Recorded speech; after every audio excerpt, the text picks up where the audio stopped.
Some of us are not willing to take the risks to grow because we're afraid of what it may look like if we're not successful. Sometimes we just think that time and experience will produce our expertise. I'll figure it out eventually. Any new teachers ever heard, listen, you'll hit your stride by year 3. Just time on task is just gonna be enough. But it's not just time on task. It's appropriate practice, engaging in deliberate practice that helps you to improve those skills. Because the gap from where you are to where you want to be is the acquisition and application of skills that you have yet to acquire. If I quit, if I give up, if I stop trying, if I stop looking for new ways, if I stop exploring new strategies, if I stop learning and evolving, will I truly become the teacher that I've always wanted to be? I'm Daryl Williams Jr. and I help new teachers become the teachers you've always wanted to be and make the impact our students deserve. Now, when we hear this, sometimes the thing that jumps out to us is new teachers. And we're saying, whoa, I've been in teaching for 26 years. I've been teaching for 14 years. I've been teaching for 11 years. I'm not a new teacher. Well, first of all, my heart goes out to new teachers. I'm talking brand new, right out of college. First year, second year, third year teachers, my heart definitely goes out to you because that is where I needed the most support. Coming in bright-eyed and passionate and excited and just wanting to do all the things and struggling so much, just needing to figure out how to do this. But again, I wanted to help students be successful. So my heart goes out to you, and I really just want to make sure that we support new teachers. But when I say new teachers, I'm not just talking about year 1, year 2, year 3. Because how many of us know that every year we step into the classroom, we've got a new group of students. Sometimes there's a new curriculum. Sometimes there are new resources to learn. Sometimes there are new strategies to implement. Sometimes there's a new leadership team. Sometimes we go to a new school, a new state, a new district. We have to continuously reinvent ourselves year over year. So when I say that I help new teachers become the teachers they've always wanted to be, I'm talking to you. I'm talking to the teacher that's stepping into a classroom this year and is experiencing things for the first time. I believe all of us are a new teacher every time we step into the classroom. I'm helping us to become the teachers we've always wanted to be and make the impact our students deserve. That's for everybody. All right, today, like we said, we are going to dive into a couple of things, but the main thing that we are going to learn today is the moves that you can make as a classroom leader that will increase motivation with even the most reluctant learners. That's why we titled this, How to Motivate Unmotivated Students.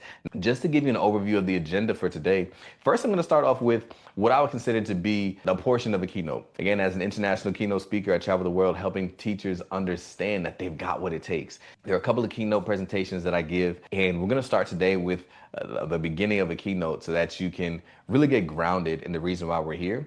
And then we're going to have 4 different sessions throughout this morning that are going to help us ultimately understand what moves we can make as classroom leaders to increase motivation with even the most reluctant learners. That is the whole entire goal. Being a teacher, I understand what it's like to know when people need breaks. Amen. I mean, I'm just saying, like, I know sometimes we need to take a little bit of break. So I'm not just going to ramble the whole time, but we're going to break up the sections, the segments, and have a couple of breaks throughout the way. Because before I take you to where we're going to go today, I first have to let you know about how it all began.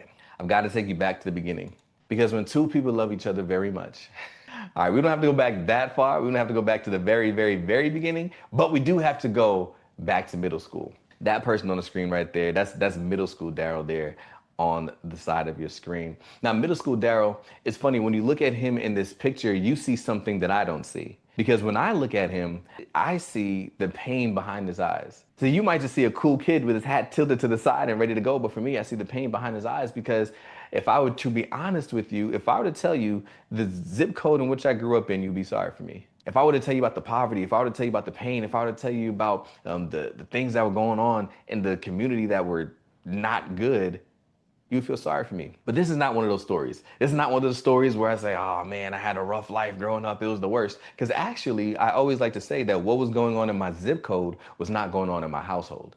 My parents put this like protective bubble around me, and whatever was going on in the community around me had nothing to do, had no influence on me. I remember growing up, people used to say, I grew up in the 90s. I was born in 1992. And I remember people used to always say things like, man, when I was growing up, my parents used to always say, you better be inside before the lights come on. And my parents never said that to me because I was never outside. I was never outside doing what? It's not safe out there. You don't need to be out there. Go to school, come home, read a book. Right? That was my upbringing. In hindsight, looking back, I'm so grateful for the way that I grew up. I'm so grateful for the protection. I'm so grateful for the fact that they shielded me for some things that I should not have been exposed to. But in the moment, how many of us understand that I hated it? I couldn't stand it because at school it made me the weird kid. And I can remember going to middle school, IS 61 in Staten Island, New York, and I was one of the students who was in the magnet program. And although the school was a Title I school, high minority, high poverty, it was a Title I school. I was in the magnet program, and in the magnet program, the students in that class or on that track in that cohort were not representative of the population. They used to bust them in from all around town. So when I was in that class, I was the only black student in that class. And because I was the only black student in that class, people would treat me differently. Not just the students, but teachers. And I felt it. And I would be annoyed and frustrated at the fact that I just felt like I did not belong. But then when I went to my elective classes, that was more representative of the population. So now I'm in these elective classes. I'm in my art class, my drama class, gym class, Spanish class. And as I'm in those classes, I'm around a whole bunch of students that look like me, but they don't act like me. I remember they're singing songs that I don't understand. And, they're making references to TV shows that I can't watch. They're talking about like SpongeBob and other foolishness like that. My parents never let me watch SpongeBob. So I can remember nowhere that I went in that school that I feel seen, that I feel safe, that I feel included, that I feel a part. But the kicker of this all, the one thing that I can remember, y'all, it was one day that will always stand out in my mind. It was the day that I was in 6th grade, and I can remember being in the middle school cafeteria. The middle school cafeteria is one of the worst places on earth to be. Now, I know we're in elementary school. You don't know anything about that. Everybody in elementary school is all happy, is all kind, is all loving, sweet, and hugs and all the things. But the middle school cafeteria is different. Because that's where kids are allowed to be themselves. They're free to do whatever they want. They can insult you. They can call you names. They can pick on you. They can bully you. And I was the kid that was being picked on, that was being bullied, that was being called names. And their favorite name to call me was Oreo. Because Oreo means you're black on the outside, but you're really white on the inside. And I can remember sitting at the lunch table one day and a group of boys coming over, and they were picking at me. They were calling me Oreo, making fun of my food because I was also vegetarian. Like just all the things. Just an outcast. Calling me weird and all these things. I can remember sitting there at the lunch table, and I started feeling a visceral reaction in my body. I started getting hot. I started feeling goosebumps. And I felt tears start to form at the bottom of my eyes. And now there's one thing that I knew about middle school. One thing that I knew. And the one thing that I knew was no matter how tough it gets, no matter how hard they attack you, you never let them see you cry. That's one thing that I understood. So as I started feeling this, I got up and I grabbed my tray and I started doing what I normally do in these moments. And I started heading to the bathroom. Not because I had to use it, but just because it was quiet. Somewhere I can go and just sit where nobody would bother me. So I got up and I started walking down the hallway and tried to go to the bathroom. And as I turned the hallway, I can remember just like it was yesterday, really vividly, that there was a teacher that was walking down the hallway at the same pace as I was. He was coming towards me. I was moving in that direction. And he's not somebody who taught me, but he was a teacher nonetheless. And I can remember locking eyes with him. And remember, at this point, tears are forming at the bottom of my eyes. They're almost falling out. I'm struggling. I'm trying so hard to keep it in. And I'm looking at the teacher and he looks at me and he says to me, he says, "Hey, is everything okay?" And with everything in my body, I want to tell him the truth. You know I'm not okay. You see the look in my face. You understand the situation. I just wanted to spit out everything that I was dealing with and working through. And in that moment, I said the same thing to him that I say to my parents every single day when they ask me how things are going. And my answer to him was, "I'm fine. I'm good. It's okay." And he looked at me and I looked at him and he said, "All right." And he kept walking. If you would like for your school district to be empowered as well, you can click the link down below and our team will reach out to you. And in that moment, as I was standing there, almost to the bathroom, something hit me. And I was reminded in that moment that I never want anybody to feel this feeling. Why is it that he didn't see me? Why is it that he didn't notice me? Why didn't he realize that I was struggling with something on the inside? He could see the look on my face. Why did he keep walking? And that's when I said, you know what? One day I'm going to be a teacher because I want to grow up to be the teacher that I always needed and never had. I want to grow up to be the teacher that sees students, that connects with them, that cares about them. I want to be the person that people can tell the truth to when they're asked, "How are you?" I'm going to be that teacher. And with that grounding, with that why, with that reason, that's what pushed me and propelled me to study education in college in 2014 to become a teacher. And I know I'm not the only person that has a strong why. Maybe the reason that you were inspired to become a teacher is because you had an amazing teacher that you wanted to be just like. Maybe you had a teacher that was strong, that was powerful, that was motivating to you. Or maybe you have a heart for young people. Or maybe you have a heart for this world, society, the future, and you say, I just want to help inspire the next generation. Whatever it is, there's a reason why we do this. And it's funny because at this point of the year, I think it's very critical for us to ground ourselves in our why and to remember why we started. And this is not something that we've never done before. This is not something we've never heard before. But it may be something that we don't do often enough. Because there's Nietzsche that says when you have a strong enough why, you can endure almost anyhow. And when I'm reminded of middle school Daryl, you see him on the screen. When I'm reminded of middle school Daryl and how he had to, that feeling he had in the hallway, yeah, that reminds me of why I need to show up and motivate even the hardest to reach and most reluctant students. Because we don't know what's happening on the other side. We don't know what's hiding behind those eyes. It's funny, a couple of years ago, I was getting my car serviced. I'm the type of person that I believe I can figure things out. Like just give me some time, I'm gonna work it out. I don't know if there's anybody else there that's like that, but my dad really instilled this in me. He was like, listen, when it comes to car stuff, just give me YouTube in a weekend and I can figure it out. That's his thing. Just clear my calendar on the weekend. I'm gonna figure this thing out. I've seen him drop engines. I've seen him do a lot of stuff. So I was embarrassed when I'm hearing the sound coming out of my car tires and I don't know what it is. I'm trying, y'all. I'm trying to figure this thing out and I'm on YouTube and they're saying it might be this, it might be that, and nothing seems to be working. So I had to bite the bullet and go to the dealership. And I'm sorry, not the dealership, but I had to go to the mechanic. I don't like mechanics, y'all. I don't like mechanics because I feel like they just overcharge. Anybody else feel like that? You go in for one thing and then they say you also need an oil change. You also need that. You also need new tires. I'm like, listen, man, I just came in for you to fix my wiper fluid.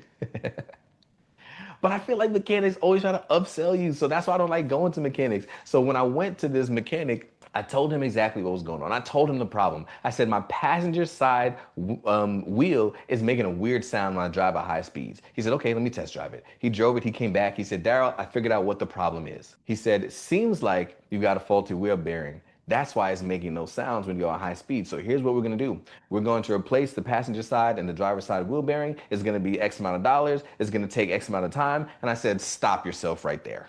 See, that's the problem. That's why I don't go to mechanics. That's why I don't come here. I told you the sound is coming from the driver's side wheel bearing. You just quoted me for driver's side and passenger side. Did anybody else catch that? You heard that, right?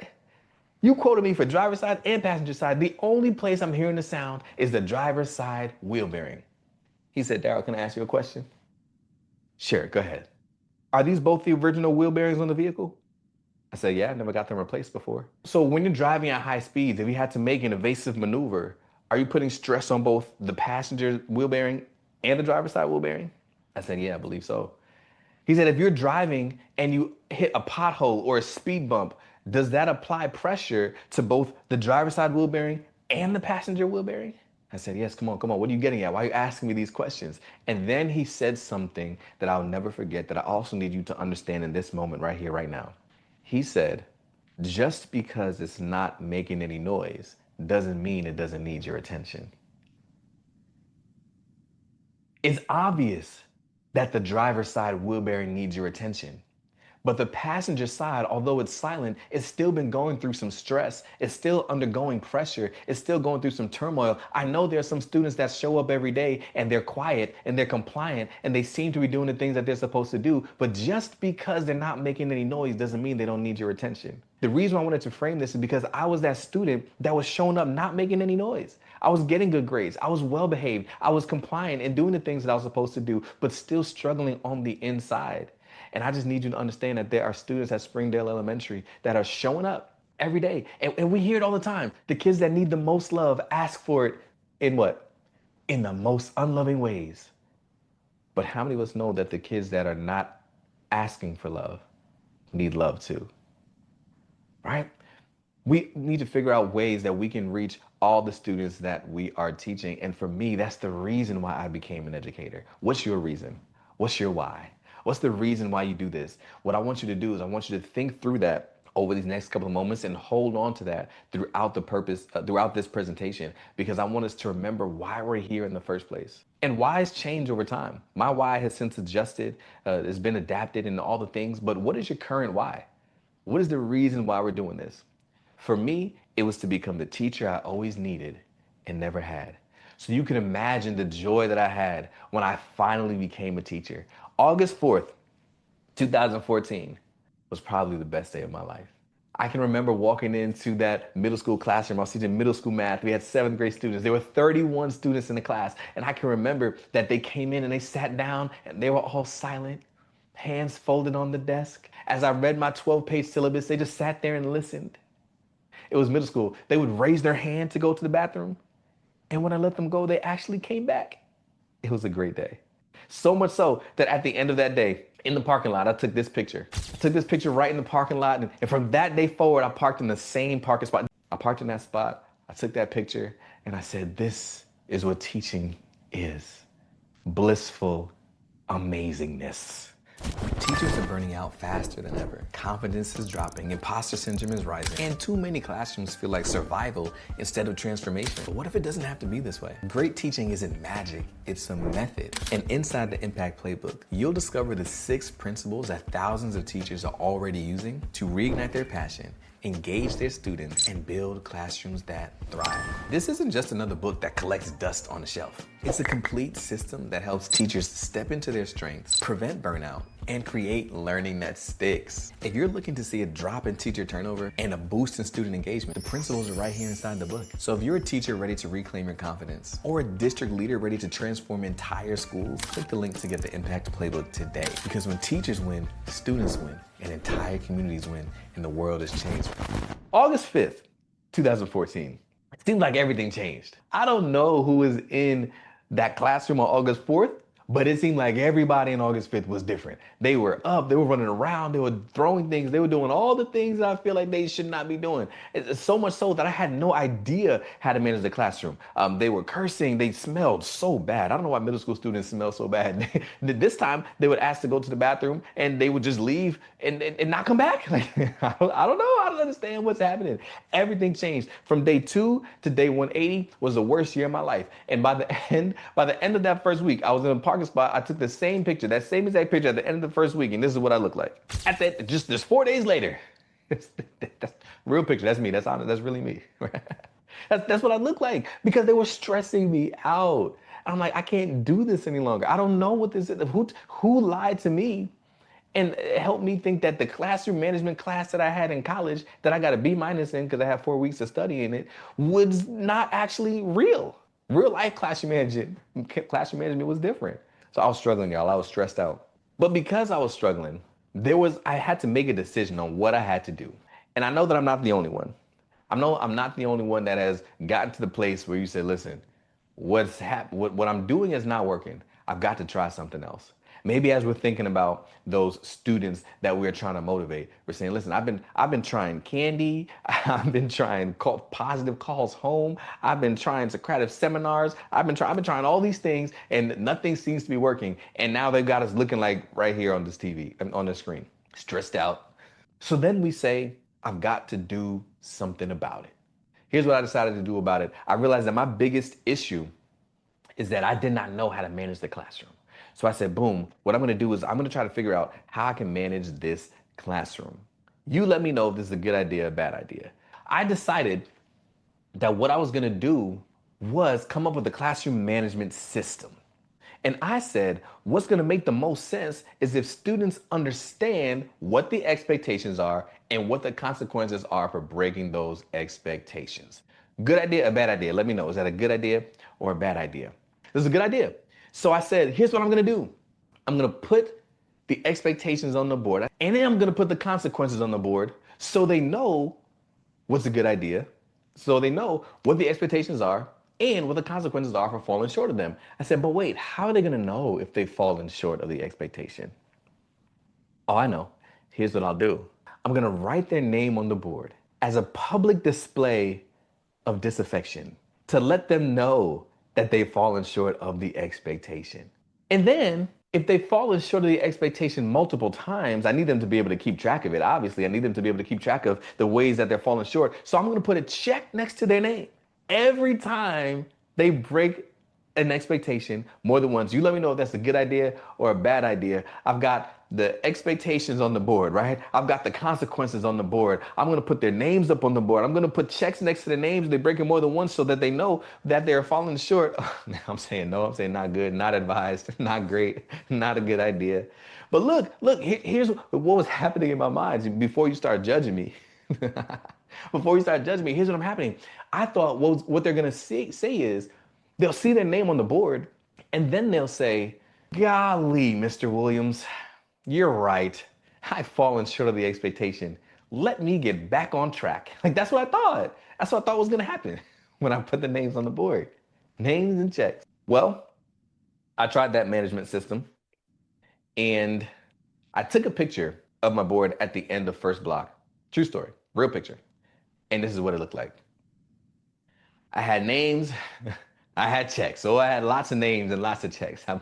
Anytime somebody fell short of expectation, I would run to the board. I'd write their name on the board. I put a check next to the name. If they said, I don't care if you put my name on the board, I'm saying, I'll put your name on the board too. I said, oh, he put your name on the board. Okay, Tralisha, I'll put your name on the board too. And then I'll just go back and forth all day, back and forth, names and checks, names and checks, names and checks. This was 90 minutes into the day.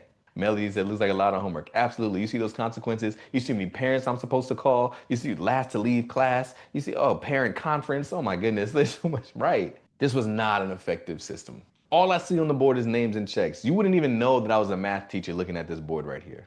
Because sometimes we find ourselves in a situation where we don't know what to do, so we just try things, even though sometimes the thing that we're trying is the wrong thing. But this really got to me because I thought this was gonna work. I thought it was a good idea. You told me it was a good idea initially, at first anyway, but then it wasn't.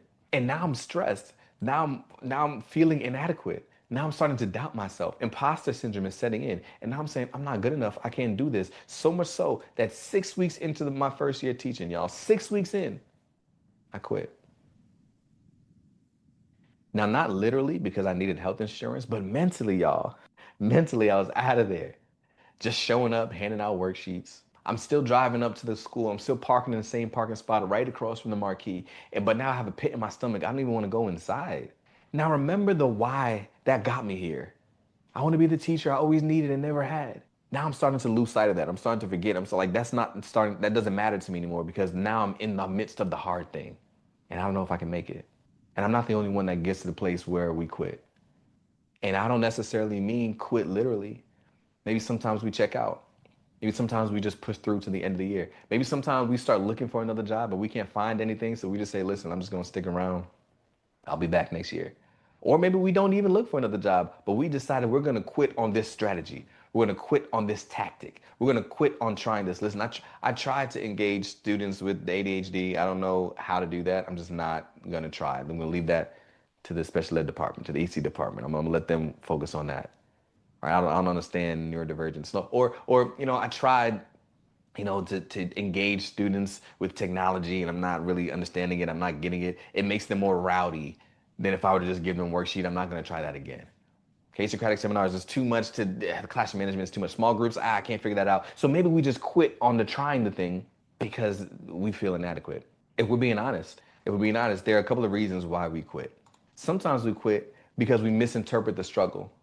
We think that because something is hard, it's an indicator that it's not something that should be done. So what happens is we stop growing when progress starts to get slow, boring, or painful. And we say, okay, I don't need to go down that path because it's tough. Or another reason why we quit is because we want to protect our egos. We would rather prove ourselves than improve ourselves, which means we rather do the things that we're already successful with.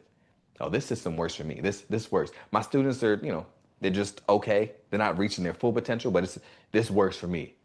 I don't want to stretch myself and embarrass myself and trying something new that I might not be good at. I just want to prove myself and just keep doing the things I've been doing for the last 16 years. We rather prove ourselves than improve ourselves. We just stick with good enough instead of growing to greatness. Lastly, it's lackluster skill practice. What I mean by that is that sometimes we just think that time and experience alone are going to be the things that produce our expertise. I'll figure it out eventually. Any new teachers ever heard? Listen, you'll hit your stride by year 3. Like just time on task is just going to be enough, right? But it's not just time on task. It's appropriate practice, engaging in deliberate practice that helps you to improve those skills. Some of us stopped practicing, and that's why we stopped growing. So that's why we say that we want to quit. But think about the fallout of what happens when we quit. Because when you quit, students inherit the teacher's ceiling. And again, I'm not talking about quit, put in a 2 weeks notice, resignation letter, I'm never going to see you again. I mean, I'm just going to stop trying this. I'm just going to stop trying to grow. I'm just going to plateau. I'm just going to be okay. I can't motivate unmotivated students. That's okay. The students that are unmotivated, I'll let them sit there. They can do whatever they want. I'll just teach the students that want to learn. That's what I mean. Students inherit the teacher's ceiling because when the teacher is capped, that classroom becomes capped. Students are not going to be able to outperform what the teacher is capable of pushing. So then students start to shrink to match a future that feels safe. But then when we think about the teachers, now teachers are living in quiet misalignment because there's a quote by Les Brown that says, if you don't take risks, you can't grow. If you can't grow, you can't be your best. If you can't be your best, you can't be happy. If you can't be happy, what else is there?